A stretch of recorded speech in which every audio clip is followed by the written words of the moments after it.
Hola, muy buenos días y bienvenidos y bienvenidas a Capital Empresa. Hoy en nuestro programa vamos a mirar más allá de las fronteras, pero sin perder la vista en lo esencial, las personas. Empezaremos hablando de la movilidad internacional de los trabajadores, un fenómeno que sigue creciendo y que plantea nuevos retos cuando detrás de cada traslado hay familias, emociones y proyectos de vida que cruzan fronteras junto al talento.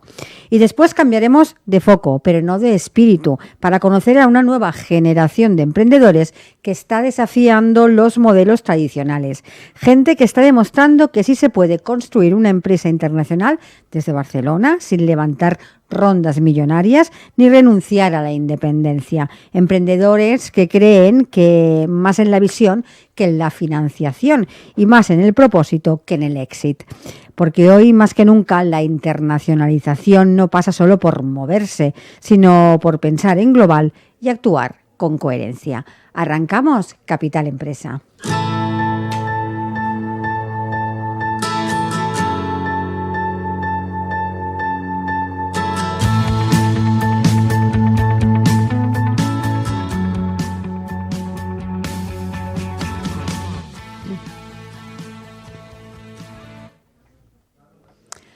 Y hoy en el programa vamos a poner el foco en un tema que va mucho más allá del ámbito profesional, la movilidad internacional y todo lo que implica cuando detrás de una oportunidad laboral hay una familia. Porque un cambio de país no solo mueve maletas, también emociones, escuelas, rutinas y vínculos.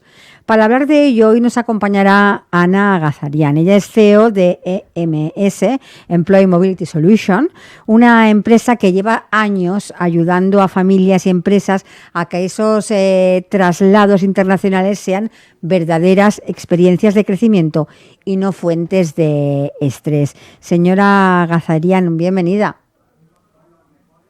Buena, mucho gusto y gracias por tenernos en el programa. Su informe nos muestra que las familias priorizan el bienestar emocional y la continuidad escolar por encima incluso de los beneficios profesionales. ¿Qué ha cambiado para que esto sea ahora el principal factor de decisión? Evidentemente, yo creo que las nuevas generaciones toman más en consideración la salud mental de ellos mismos y la de su familia. Y tu carrera profesional puede ser importante que te movilices, pero tu grupo familiar también es tan importante o más importante cuando te estás desplazando a un nuevo país, a un nuevo destino. Cómo se marque a los niños o a las parejas va a determinar tu equilibrio emocional como profesional. Entonces yo creo que estamos en una época en que los valores, los conceptos, los seres humanos nos estamos replanteando cuáles son nuestros objetivos de vida. Y ese es el cambio que estamos observando en el día a día. Por ello, en los temas de movilidad cada vez más nos enfocamos en el bienestar, no en el bienestar como una cosa de lujo, sino como una necesidad básica para las personas. Que esos niños que estamos desplazando, que la pareja que está acompañándonos también siga creciendo como personas, que siga creciendo como profesionales, que los niños encuentren su estabilidad y crezcan, porque además la movilidad para ellos puede ser un factor de crecimiento. La internacionalización, esa experiencia, ir a otro colegio, conocer otra cultura, enriquece muchísimo. Ahora, ¿cómo lo afrontamos? ¿Cómo los acompañamos? ¿Cómo les encontramos la escolaridad, la mejor escolaridad para ellos? ¿Es un beneficio o un crecimiento o puede ser un tema que después vamos a tener que afrontar a lo largo de nuestras vidas? Todo este planteamiento cambia completamente el enfoque con el que las empresas y los propios profesionales afrontan un traslado internacional. En su informe mencionan, por ejemplo, la búsqueda de colegio, la adaptación cultural y la pérdida de esas redes de apoyo, ¿no?, que tenemos en nuestro país, digamos, de origen, que suele pesar más en la decisión final de aceptar o no un traslado. Evidentemente, dependiendo de la edad de la escolarización de los niños, hay que encontrarles un colegio que se adapte a sus necesidades. No solo es el colegio más costoso o el que tenga un idioma, sino el que se adapte a sus necesidades. Puede haber un colegio más pequeño por las características del niño y por el nivel educativo que tiene se adapta mejor. Otros colegios que son quizás más grandes, que ofrecen otra escolaridad con un programa más internacional, también le puede funcionar. Pero nosotros siempre recomendamos no ir necesariamente a lo estandarizado, sino siempre buscar lo que le funciona a ese menor que estamos desplazando. Y las que somos madres y los que tenemos niños entendemos que hay que flexibilizar esos conceptos, hay que entender. Y las empresas, por su lado, también tener un presupuesto suficiente para que esos niños ingresen en los colegios que mejor los van a acompañar en su desarrollo, porque evidentemente están en unas etapas muy importantes y todos sabemos que eso puede ser una experiencia muy positiva donde pueden crecer mucho, donde pueden aprender mucho, o puede ser una experiencia que necesita un poco más de acompañamiento para que ese niño se adapte a esa nueva estructura, a esas nuevas amigos, a ese cambio.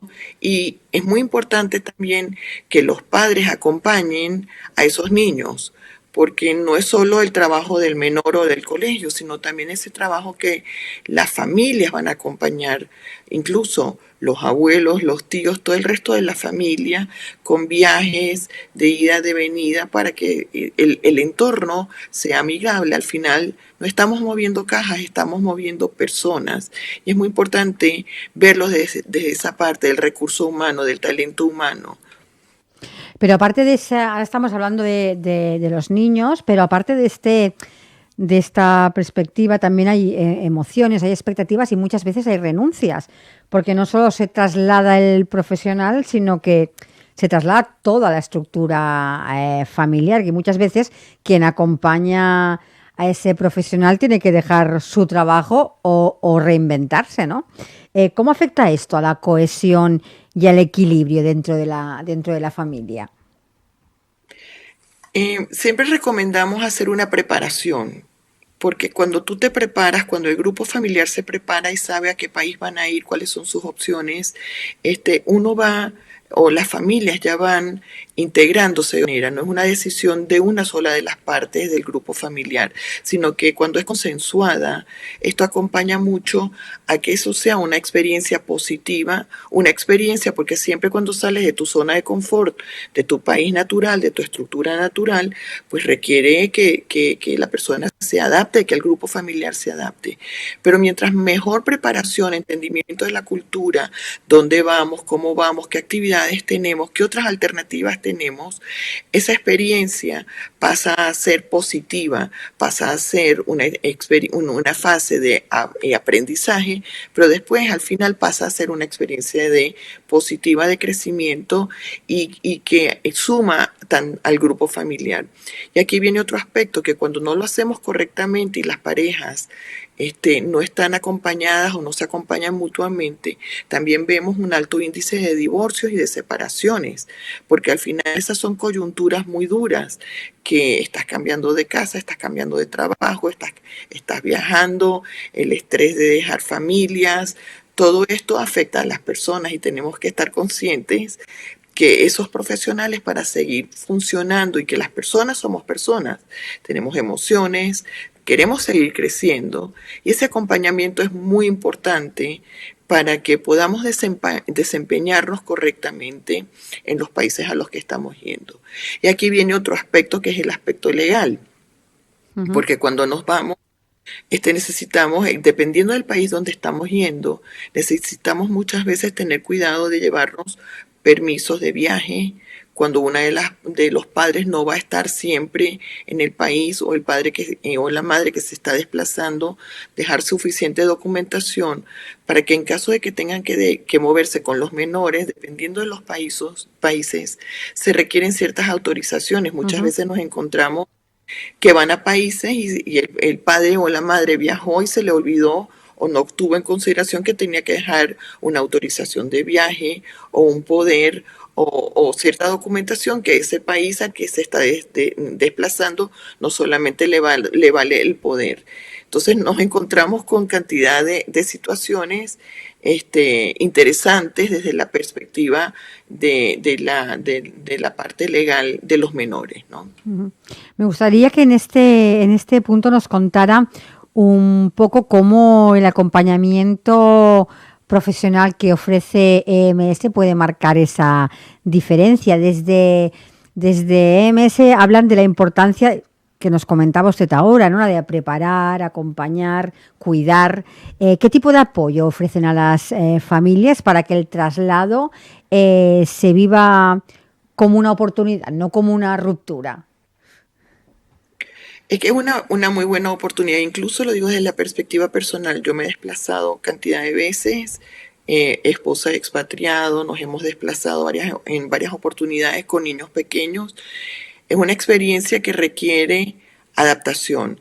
Y desde la perspectiva de la empresa, nosotros los acompañamos desde la preparación, la selección de la vivienda, la selección de los colegios, la preparación cultural y tenemos un family friendly approach. O sea, que no es solamente estos son tus colegios y estos son tus opciones, sino explicarles cuáles son las alternativas culturalmente. Vas a ir a un país donde un hombre y una mujer, tú como mujer, puedes hacer ciertas cosas, otras quizás ciertas palabras, ciertos términos, aún hablando de una manera, pues necesitas entender cómo funciona esa cultura para que seas percibida y tú puedas decodificar esa otra cultura a la que te estás integrando. Lo hacemos mucho acompañamiento, cosas que son pequeñas como por ejemplo la selección de una peluquería, dónde me voy a ir a arreglar, dónde puedo llevar a los niños, el pediatra de los niños en un momento de crisis. Todas estas situaciones pueden generar un estrés que si se ha preparado, pues se sigue generando una situación incómoda, pero se minimiza en lo posible. Entonces nosotros hacemos un acompañamiento, un handhold, acompañar tomando de la mano a ese grupo familiar en su integración en su nuevo país de destino. Y desde la perspectiva legal, somos especialistas en temas migratorios, país origen, país destino, lo hacemos a nivel mundial y tomamos mucho en consideración la estructura de los menores para evitar pues que se quede algún hilo que recursos humanos no lo vio, que los padres no lo consideraron, incluso muchas veces pueden haber padres que sus hijos son padres que son adoptivos, que requieren alguna otra documentación, o que uno de los cónyuges no es el padre biológico de ese Mm. menor, pero que sí está ese niño desplazado con esa unidad familiar. Entonces, esos casos muchas veces necesitas obtener documentos, o bien de tribunales, o bien del padre o de la madre biológica, para que ese niño esté legalmente integrado en ese nuevo país de destino. Y claro, detrás de cada historia, de cada desplazamiento, hay también un aprendizaje también para las empresas, ¿no? ¿Cree usted que las empresas están cada vez más concienciadas sobre la importancia de cuidar ese bienestar familiar cuando reubican a sus empleados? Yo creo que hay mucha más conciencia de que no estamos moviendo una caja, sino que estamos moviendo personas, sobre todo por el talento, sobre todo dependiendo de las generaciones. Ciertamente hay que tener cuidado de los costes, porque estamos en una época en que la estructura de las empresas, el coste, las asignaciones internacionales, pues no es el gran expatriado que teníamos hace unos años, ¿no? Esos presupuestos ya no los vemos, salvo que sean ejecutivos con un nivel alto. Sin embargo, hay pequeñas cosas o hay presupuestos que son razonables cuando tú ves, tomas en consideración la importancia que es la sostenibilidad de ese grupo familiar y de el que les importa a la persona, les importa el desarrollo de la carrera y de ese talento cuando se está estableciendo, porque al final va a desarrollar un negocio o una posición de crecimiento. Tú Ujú. desplazas a tu recurso porque tiene un propósito de estar en ese lugar y porque esa función o ese trabajo que va a desarrollar es crítico para la estructura. Entonces yo sí creo que hay mucha más entendimiento, primero de la transversalidad de los desplazamientos y de que es importante acompañarlos con pequeños detalles. Esto tampoco tiene un gran costo cuando tú lo ves dentro de toda la estructura. Es tomarlo en consideración y hacerle un paquete que se ajuste a sus necesidades. Y muchas veces esos paquetes hay que no tenerlos tan estandarizados, sino flexibilizarlos, porque quizás a uno le interese más un beneficio que otro beneficio. Entonces, tener la flexibilidad en su paquete es acompañar al grupo de una manera más fácil, y si la política lo permite, pues es dejar que ese grupo familiar escoja. Quizás es una madre que trabaja y le interesa más que le pongan transporte a los niños en su beneficio, porque quizás no le va a costar mucho, estando trabajando, ir a recoger a ese menor. Nosotros hicimos un estudio sobre qué requieren las mujeres ejecutivas cuando las mueven en razón de su trabajo. Y definitivamente los requisitos no son los mismos que cuando es un hombre. El estudio que lo hicimos con una universidad, con la Carlos III, nos dio unos indicadores muy interesantes de cómo las empresas tienen que hacer una aproximación cuando desplazan a una mujer, y cuáles son los requerimientos que un hombre, por ejemplo, el transporte, que generalmente dan la escolaridad, pero no consideran los transportes. Pero si tú estás en una junta, te cuesta mucho, tienes que organizar ese transporte para que ese niño se desplace si tu cónyuge o si tu pareja no puede, o si te desplazas, se desplaza una mujer ella sola con los menores. Esos son los pequeños ejemplos que no van a cambiar el paquete, pero que sí acompañan la movilidad de las personas. Y señora Gazarian, ya para ir finalizando, si miramos hacia adelante, ¿cómo imagina esa movilidad internacional del futuro? ¿Más humana, más flexible, más emocionalmente inteligente? Yo creo que estamos en una era de mucho cambio en todos los aspectos, y tenemos que irnos adaptando a esos cambios, pero no dejemos de ver que somos personas, y que las personas podemos ser muy inteligentes profesionalmente, pero que emocionalmente seguimos necesitando soporte. Y pienso que recursos humanos está pasando a ser mucho más estratégico. Si bien se habla de la inteligencia artificial, que ciertamente se están automatizando muchas cosas, hay ciertas áreas que requieren mucha cercanía, mucho acompañamiento, para que esas personas se desplacen de una manera más acompañada. Hay áreas que pueden ser más eficientes cuando se toma en consideración la necesidad real de las personas. Y yo creo que este toque personal es necesario. Siempre nos frustramos cuando todo está muy automatizado. Y el otro día estaba en una charla que se hablaba de el Silver Age, ¿no? Que es aquellas personas que superamos los 50 años, que nos frustramos muchas veces porque tú quieres tener una persona que te converse y lo que tienes es una plataforma automatizada. Quizás con generaciones más jóvenes eso no necesariamente es necesario, pero yo creo que parte de entender que estamos moviendo niños, que estamos hablando de personas, no necesariamente tener todo tan automatizado nos acompaña a que esa persona se integre mejor. Y yo creo que recursos humanos en esa función seguimos siendo recursos humanos, o sea, la misma palabra lo dice, ese acompañamiento personal es necesario, y recursos humanos lo está tomando en consideración cada vez más. Yo no creo que deje de estar, quizás sí se automaticen ciertas funciones, pero tiene que haber el toque personal en toda movilidad y en las personas. Las familias son familias, ese toque que le damos a los niños, ese cariño, ese acercamiento es necesario. Pues señora Gazarian, muchísimas gracias por haber participado en nuestro programa. Muchísimas gracias por la invitación y gracias por tenernos. Un placer. Adiós, buenos días. Buenos días.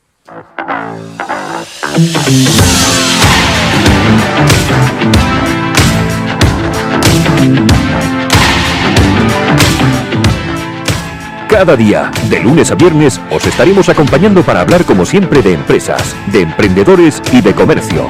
Sigue con nosotros la actualidad que rodea al sector empresarial de la mano de nuestros colaboradores e invitados. Economía, inversiones, nuevos proyectos, comercio, formación, nuevas tecnologías. Como siempre, Capital Empresa.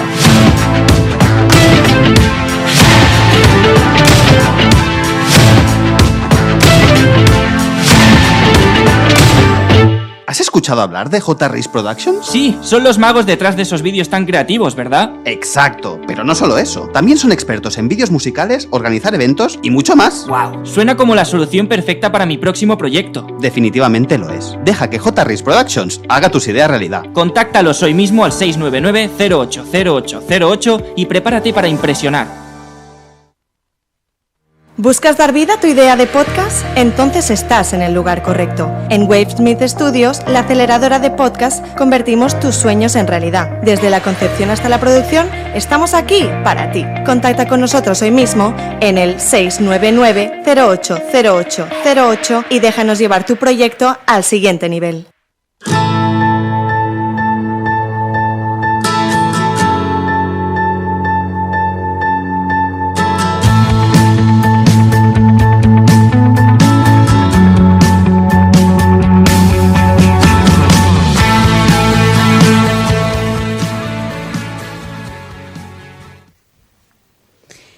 Y como he comentado al inicio del programa, hoy hablamos de una nueva generación de emprendedores que desafían los modelos tradicionales, personas que están demostrando que se puede construir una empresa internacional desde Barcelona sin levantar rondas millonarias, sin grandes campañas de visibilidad. Nuestro invitado de hoy es uno de ellos, Rodrigo Cernadas. Él es CEO de Nutralite, una compañía especializada en salud y suplementos naturales que prevé cerrar este 2025 con una facturación de 25 millones de euros y presencia en más de 10 países.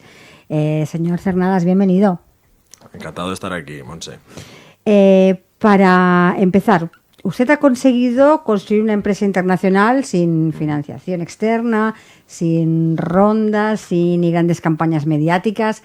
¿Cómo se consigue eso en un entorno tan competitivo como el actual? Bueno, es una muy buena pregunta, la verdad. Al final, nosotros lo que buscamos cuando iniciamos el proyecto era diferenciarnos de lo que había en ese momento en el mercado. Eso fue lo principal, ¿no? O sea, lo que hace falta es tener una visión de largo plazo y poder construir un proyecto que tenga sentido, que tenga propósito. Entonces fue lo que vimos en ese momento. Veíamos que el mercado de la suplementación era un mercado que era, vamos a decir, muy chapado a la antigua, ¿no? Donde los grandes laboratorios trabajaban de una manera muy concreta y siempre hacían lo mismo. Y nosotros quisimos darle un enfoque completamente diferente, donde veníamos con una mentalidad más digital y donde también hacíamos una escucha activa de nuestro cliente final. Un poco el laboratorio tradicional normalmente lanza el producto, ¿no? Y ver si tiene aceptación o no. Nosotros lo que hacíamos era un enfoque diferente. Escuchamos qué está pidiendo gracias a las herramientas digitales. En ese momento, no toda la parte que había de Big Data, ¿no? Las búsquedas que está haciendo la gente en sitios como Google o Amazon, y podíamos ver cuáles eran los productos que estaban demandando. Y a partir de ahí, bueno, mucho prueba-error también, ¿no? Como estás diciendo, ¿no? Si no buscamos financiación externa, necesitamos tener muy claro también que la agilidad es importante. Lo que no funciona rápidamente hay que desecharlo o cambiarlo o ver qué hacer con ello porque si no se te va el presupuesto, ¿no? Entonces, sumado a esto, evidentemente, con toda la parte que decía antes también de análisis, ¿no? De data, escuchar mucho también a hacer, benchmark, ¿no? Que le decimos nosotros, ¿no? Análisis de mercado para poder ver realmente también qué está dispuesto a pagar el cliente por el producto, qué márgenes son los que yo debo de tener para que este proyecto sea sostenible, teniendo en cuenta que cuando crezco pues tengo que hacer inversión en más productos, en acciones de publicidad, en equipo, en una serie de cosas, ¿no? Entonces, esto es un poco todo lo que nosotros tuvimos en cuenta. Y una parte que es muy importante también es contar con un equipo que realmente esté muy alineado con este proyecto, ¿no? Con esta manera de pensar, porque al final creo que lo que tiene más valor, podemos hacer un muy buen producto, podemos hacer una muy buena campaña de marketing, pero si no tenemos un equipo fiel, que es leal al proyecto, que realmente está motivado, que crece con él, por el camino se pierde mucho tiempo, muchos esfuerzos, mucho dinero, y esto es lo que hace que es la suma de muchas cosas, hace que hayamos podido llegar a este modelo donde no hemos necesitado de financiación externa. Bueno, como poco, para llamarlo de alguna manera, resulta curioso en la época en que vivimos escuchar historias de éxito que no siguen los patrones habituales que conocemos de una startup, ¿no? Sí. Nos hablaba del equipo. Nutrilite opera en más de 10 países, lo comentaba yo antes, con un equipo de solo 15 personas. ¿Cómo se organiza una estructura tan ligera sin perder calidad ni control? Bueno, nosotros teníamos muy claro desde el inicio, la suerte que yo tengo es que yo empecé en 2006 con mi propia agencia de marketing, y ahí pues tuve que gestionar muchos equipos, y nosotros sabíamos qué era lo que hacíamos bien. Entonces centramos en que el equipo propio tenía que ser aquel que se encargara de aquello que hacemos bien. Nosotros somos muy buenos, o nos consideramos que somos muy buenos, queda un poco de esto, pero es en aquello en lo que es marketing, análisis, negocio. Pero en nuestro sector, ya lo estamos viendo, que es la suplementación, hay muchas otras patas que se deben de cubrir, entre ellas pues ya sea la propia de regulatorio, la propia de logística, etcétera, etcétera, ¿no? Entonces nosotros lo que hicimos era tener claro que nosotros, el equipo propio, tenía que ser aquel que conocíamos y donde aportábamos valor, y buscar a los mejores partners que nos acompañaran en este camino, ¿no? De manera que yo me pudiera, entre comillas, apalancar sobre ellos, ¿no? Para construir con ellos, más nosotros siempre hablamos de partner, con lo cual es más construir con ellos, y son ellos los expertos, ¿no? Nosotros no tenemos ningún interés en construir el mejor almacén logístico, ¿no? Sino que ya trabajamos con un partner como Amazon, que es el mejor partner logístico, ¿no? O trabajamos también con otro partner propio, ¿no? Que también es muy buen partner logístico. Lo mismo nos pasa con la parte regulatoria. Nosotros sabíamos mucho de marketing, pero en ese momento, pues la parte regulatoria, ya hay gente que es muy experta en cómo tienen que hacerse los suplementos, qué normas tienen que cumplir. Además, como mencionabas, 10 países, cada país tiene su regulación. Y teníamos claro, nosotros no nos vamos a poner a mirar cómo cumplir con toda esta normativa, ¿no? De la misma manera que hace cualquier empresa con su financiero, ¿no? Que no tienen por qué de esto, pero cogen a un experto, ¿no? Pues nosotros esto lo hemos tenido muy claro, y es lo que nos ha permitido tener una estructura muy liviana, muy ligera, pero que a la vez nos da esa cosa que es muy potente, que es tener un equipo muy alineado, donde todos compartimos todo de manera muy transparente y horizontal, y que nos permite tener una visibilidad a todo el mundo de en qué momento está la empresa, en qué momento estamos. Hablabas del crecimiento que hemos tenido.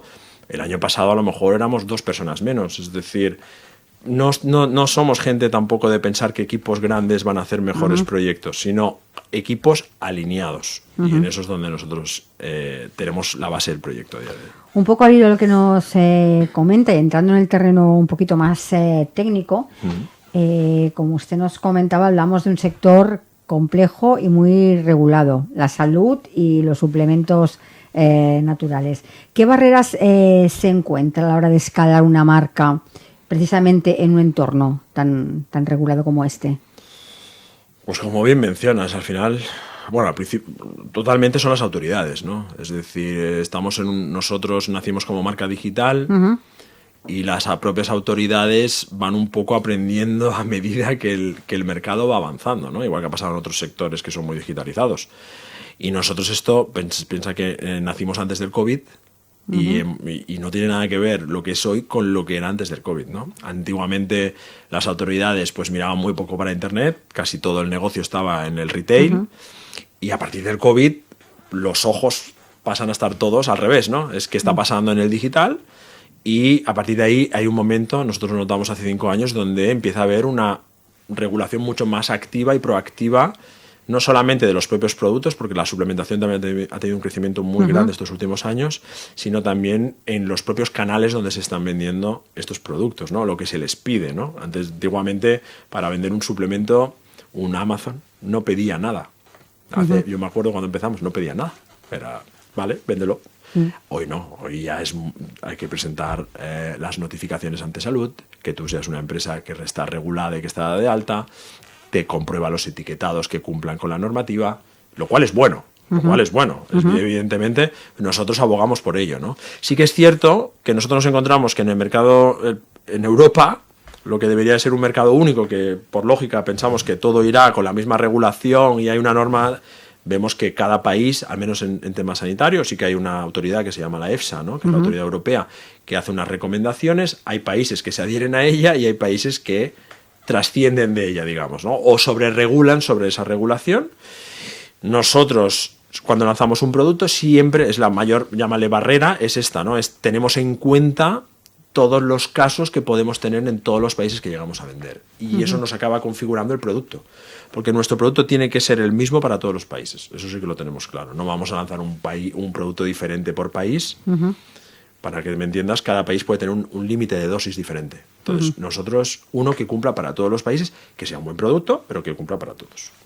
Hablando del consumidor, ¿cree que el consumidor actual está más preparado para entender el valor de los productos naturales o todavía hay trabajo por hacer en materia de educación y de confianza? A ver, más preparado está. Porque de la misma manera que estas autoridades, ¿no? Estos últimos, desde el COVID, se ha puesto las pilas, digamos, ¿no? Y realmente está de una manera mucho más proactiva, el propio consumidor también ha ido evolucionando y mejorando. De hecho, nosotros somos un proyecto que lo que hicimos, una marca que lo que hicimos fue evolucionar también esa manera de pensar. Antiguamente la gente, si tenía cualquier necesidad, pues estaba comprando 3-4 suplementos que los combinaba para esa necesidad. Nosotros justamente lo que introdujimos fue la fórmula complex, ¿no? Fórmulas complejas, que lo que hacían ya era en una sola cápsula tener esos 4 o 5 ingredientes que estaba buscando la gente, ¿no? Ahí ya se veía que nosotros empezamos a crecer cada vez más, sobre todo a partir del COVID, por este motivo, porque la gente buscaba cosas más complejas. No buscaba el típico un multivitamínico o una vitamina C o buscaba un ingrediente suelto, sino él tiene una necesidad, ya sea fatiga, ya sea tema de belleza, ya sea tema capilar, lo que sea, y el propio consumidor es consciente cada vez más de que no es un solo ingrediente el que le va a ayudar en eso. De la misma manera que somos conscientes todos que no podríamos comer todo el día patatas fritas o arroz o lo que sea, sino que es una combinación, ¿no?, de diferentes alimentos. Pues esto ha ido pasando y es bueno, cada vez el cliente también es más exigente y cada vez se están generando, cada año, por ejemplo, nuevas tendencias de producto, porque cada vez se va descubriendo, digamos, ¿no?, nuevas propiedades de nuevos ingredientes. Otro aspecto interesante de su modelo es el tipo de liderazgo que requiere. ¿Cómo se lidera un equipo pequeño con una ambición internacional tan grande? Pues como decía antes, siendo muy transparente, siendo muy realista, es decir, marcarnos objetivos que podamos conseguir. Al final los equipos lo que les gusta, o yo siempre lo digo, ¿no?, es celebrar victorias. Si nos ponemos objetivos que son irreales, aun y conseguir buenos resultados a final de año, pero no llegar a ese objetivo, la sensación que siempre vamos a tener es que no estoy cumpliendo, ¿no? Nosotros eso lo tenemos muy claro y nos adaptamos también al tamaño que tengo del equipo, a los perfiles que tengo del equipo, sé cómo son cada uno de ellos y trabajo de una manera en la que yo pongo retos que ellos puedan conseguir. Y eso lo que acaba generando es una motivación y una validación de su trabajo, en donde pueden ver dónde van creciendo ellos con el proyecto. Y eso es una manera de liderazgo donde tú estás empoderando a la gente y haciéndolos partícipes de esto. Yo siempre digo que este proyecto, evidentemente, puede haber una visión estratégica desde la dirección, pero sin el equipo yo no puedo llegar a conseguir lo que hemos conseguido. Ya no solamente el equipo, ahora me preguntas del equipo, pero yo te lo llevo también a esos partners que hablábamos antes, donde tienes que compartirles tu proyecto, que entiendan cuáles son tus necesidades y que tú también entiendas cómo son ellos para que la relación tenga poca fricción y también se vayan cumpliendo los objetivos de los dos lados. Y luego también, evidentemente, lo que acabamos mirando también en el proyecto son los clientes finales. Es que mi producto cumpla con la expectativa de un cliente final. Porque si yo trabajo muy bien, mi partner trabaja muy bien, pero el producto final, el cliente no me lo valida, esto no nos lleva a buen término, ¿no? En su filosofía se repite mucho la idea de la rentabilidad y la sostenibilidad. ¿Cómo se traduce eso en el día a día de Nutrilite? A ver, nosotros en el día a día lo que nos obliga es a ser gente muy ágil en la toma de decisiones, sobre todo en las validaciones de todo lo que vamos haciendo. No tenemos miedo a cometer fallos. Eso es algo muy de la mentalidad digital, ¿no? Es decir, al final somos conscientes de que tenemos que probar, prueba, error, probar muchas veces, equivocarnos, pero eso sí, ir validando el por qué ha fallado, entender por qué ha fallado y ver cómo lo podemos mejorar en la siguiente ocasión, ¿no? Entonces eso para nosotros es lo fundamental. Luego, eso te permite también ser más rentable de esto, porque si nosotros podemos tomar una decisión pensando que lo mejor va a ser invertir X en esta acción, pero nosotros no nos esperamos a haber gastado todo el presupuesto para validar si la acción está funcionando. Nosotros a lo mejor al cabo de un día, 2 días ya tomamos una decisión. Entonces esto te asegura rentabilidad, porque permite que no malgaste, ¿no? A diferencia de otras empresas donde se marca un presupuesto anual, hay tanto para esta partida y pase lo que pase es lo que gastaremos en la partida. Nosotros esta mentalidad no la tenemos. Si vemos que no funciona, y si esta partida no la tengo que gastar, no la gasto. Si veo que además ha ido una oportunidad nueva, que esto nos pasa, oye, redirijo esta partida para el otro lado. Entonces esto es lo que hace que nosotros seamos un proyecto rentable y luego acaba haciendo que seamos sostenibles. Sostenibles de la parte que hablábamos al principio, donde decíamos no necesito una financiación externa. Y eso me hace sostenible. Me hace sostenible y me hace tomar decisiones más correctas. Porque cuando no dependo de ciertos factores, no tienen por qué ser solo económicos, puede haber de otro tipo. Un inversor te va a pedir otro tipo de cosas también. Sí. Yo puedo tomar decisiones de largo plazo. Muchas veces las mejores decisiones no son las que me dan los resultados a corto plazo. Al contrario, a veces a corto plazo tengo dolores, ¿no? Que se dice porque hay cambios que hay que hacer. Nosotros tenemos la suerte de poder implementarlos porque no tenemos esa influencia externa ni esa necesidad. ¿Cree que las empresas deben priorizar el propósito por encima del crecimiento o es posible equilibrar ambas cosas? Yo es que creo que como están tan ligadas la una de la otra, yo soy de las personas que piensa que si tú lo haces con un propósito y trabajas bien los diferentes aspectos, el resultado va a llegar. ¿Cuánto de grande será ese resultado? Es otra cosa. Pero sí que creo que va a haber una evolución positiva. Yo siempre hablo de evolución positiva. Nosotros cuando marcamos presupuesto y hemos tenido un crecimiento muy grande, nosotros no estamos diciendo el año que viene voy a tener que doblar o voy a tener que triplicar. No, cuando hemos sido capaces de hacerlo. Pero no hemos partido de esa base. Nosotros hemos partido de una base más realista, más incluso, te diría, pesimista en cierta manera, de saber que va a ser un camino difícil y que lo importante, aun y ser difícil, es que crezcamos. Mientras crezcamos algo, tenemos que estar contentos, ¿no? Entonces, partiendo de esa base es en la que nosotros enfocamos el proyecto. Bueno, estaremos de acuerdo que la mayoría de empresas no tienen ese pensamiento. Porque bueno, vamos cambiando, pero todavía... Seguramente porque hay un condicionante de stakeholders, ¿no? Donde tienes que ir dando cosas o ir presentando cosas o probando cosas. Nosotros tenemos la suerte de que nos autovalidamos nosotros. Es decir, yo cada día me tengo que mirar al espejo y saber si soy honesto conmigo mismo. No tengo que estar buscando validación externa de diferentes actores, ¿no? Y eso yo creo que ha sido la gran ventaja, ¿no? que hemos tenido en este proyecto. Además de dirigir Nutralai, usted es fundador de Sarelli Investment, desde donde se impulsan nuevas compañías. ¿Qué tipo de proyectos están apoyando desde Sarelli? Bueno, va en la misma línea, la misma manera de pensar, porque como es una cosa que nos ha funcionado aquí, pues yo esta manera creo que, primero que me gusta, me lo paso bien. Y entonces eso es más importante, ¿no? Que nada, es que esté, lo mismo que busco para la gente que trabaja conmigo, ¿no? Es que yo también esté a gusto con lo que hago, ¿no? Entonces, lo que estamos buscando nosotros al final son negocios que tengan esta visión de largo plazo. Gente que tenga esta visión de largo plazo. Yo cuando veo gente que solo empieza un negocio y está pensando ya en las rondas, ¿no? Que se dice, o está pensando en cuánto levantaré, o está... Bueno, pues yo normalmente no me encontraré con esta gente. Yo me encontraré más con gente que me hable de dónde quiere estar de aquí 3 años. ¿Cuál es el propósito de su proyecto? ¿Qué está buscando? Y sobre todo es eso, ¿no? Busco gente. O sea, al final ese es un aspecto. Yo no busco un proyecto, busco la persona adecuada.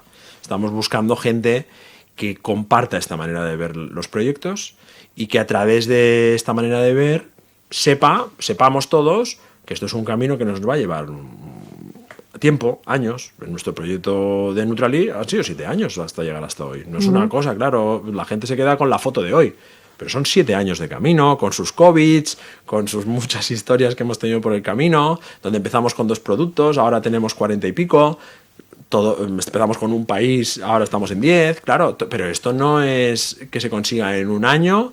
La fórmula mágica que me ha demostrado a mí mi experiencia profesional es que el dinero solo no lo consigue tampoco, o lo puede conseguir durante un periodo muy corto y luego eso se desvanece, porque no hay un propósito detrás, porque no hay esta mentalidad detrás, ¿no? Y entonces, en Sareli eso es lo principal. Y luego lo que buscamos son proyectos que estén alineados, al menos con mi persona, que sean proyectos tecnológicos digitales, que sean proyectos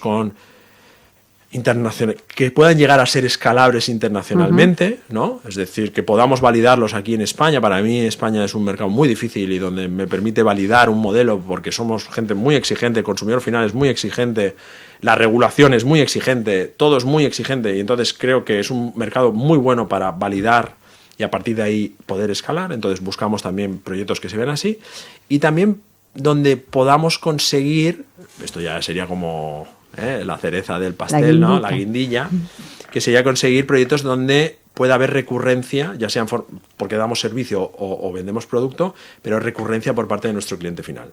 Es decir, no un proyecto donde yo vaya a venderle un colchón a una persona cada 10 años, sino un proyecto como pasa con nosotros con la suplementación, donde cada mes, cada 2 meses, cada 3 meses, tú estás comprando mi producto, estás preguntándome, oye, ¿ahora qué tenéis nuevo? Donde la relación pueda mantener una relación que me permita estar conectado con mi cliente final.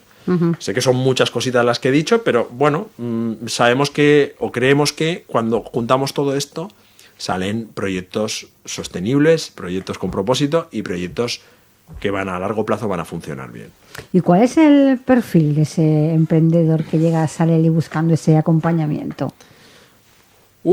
Bueno, a ver, no es que haya un perfil único, porque cada persona es de su padre y de su madre, ¿no? Pero sí que es gente, yo lo resumiría en que es persona que tiene muchas ganas, que tiene ese fuego interior, ¿no? De decir, ostras, esto es lo que más me motiva en la vida, ¿no? Entonces eso se nota cuando tú hablas con alguien, y sobre todo más que se nota, se ve en los actos que hace la persona, ¿no? Entonces eso es lo principal, ¿no?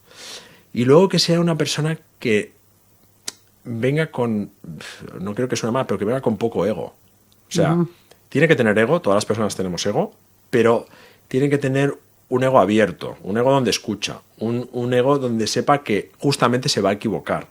Yo, esa persona que siempre está ahí, que nunca se equivoca, que lo hace todo bien, esa persona no va a poder encajar.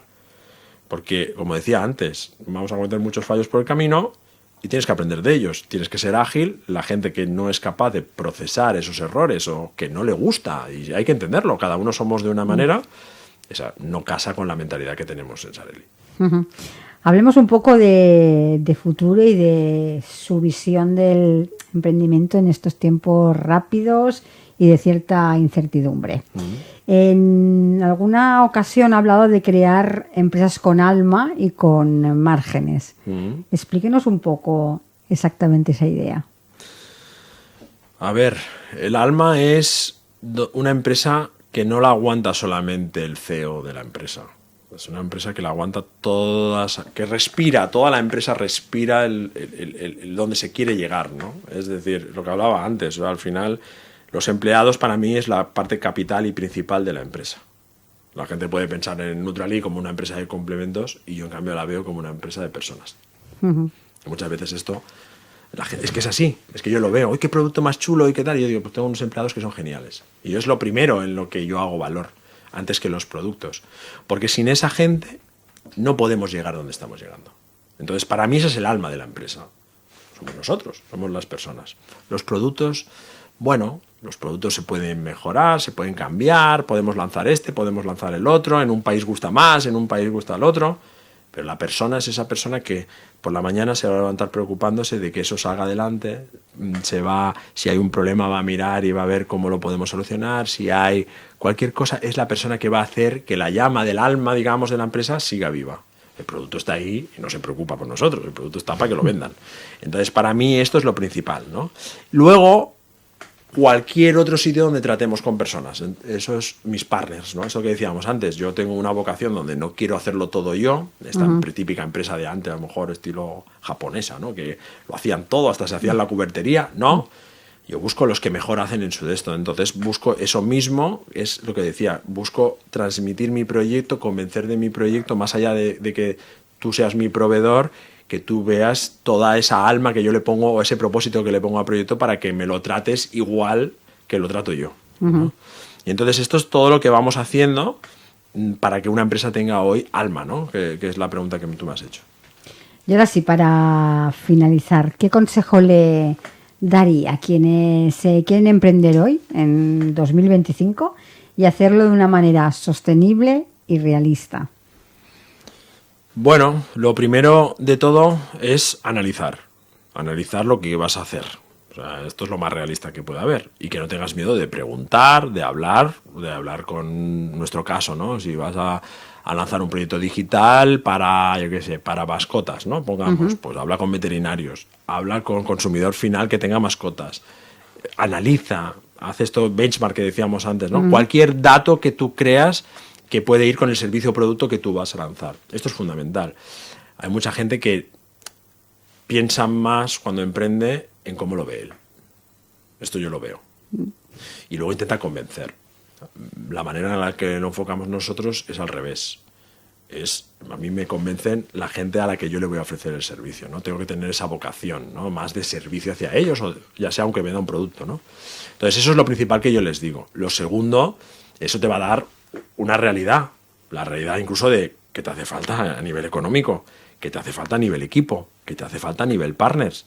Tenlo todo encima. No intentes tampoco un proyecto, al principio será el típico de que es un hombre orquesta, ¿no? Que lo hace todo, puede pasar, pero tú ya tienes que pensar cuáles serán los siguientes pasos, sabiendo que tú no vas a poder hacerlo todo. Hay un error muy común en los emprendedores que es pensarse que ellos son los únicos que lo saben hacer bien o que ellos son los únicos que entienden.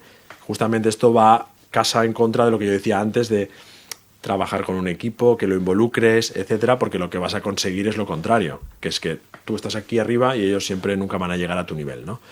Evidentemente nadie va a vivirlo como lo vive, que seguramente el emprendedor, ¿no? Pero tienes que hacer partícipe a todo el mundo, ¿no? Y sobre todo a largo plazo. O sea, al final yo no lo sé si es mi visión y está muy sesgada, pero sí que veo que hay mucha sensación de inmediatez en todo hoy.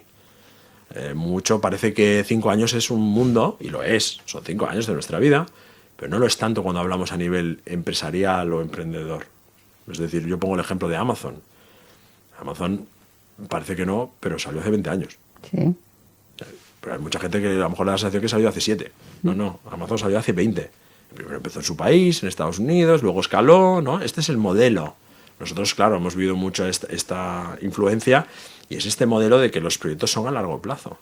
Y entonces sí que es lo que le recomendaría yo a la gente de hoy, ¿no? Que piense, ahora no de una manera naif, ¿no? Sino tú tienes que ir validando si ese proyecto que tú habías idealizado va por el buen camino. No, si ves que no, tampoco tienes que esperarte 5 años a decir, bueno, lo he intentado todo, no ha funcionado. No, tienes que durante el camino ir viendo, ir validando lo que decíamos antes, voy por el sí, no, y bueno, habrá cosas que te irán bien y habrá cosas que te irán mal. Este proyecto que hemos hablado hoy aquí nuestro de Nutrali no fue mi primer proyecto. Eso es otra cosa que también les diría.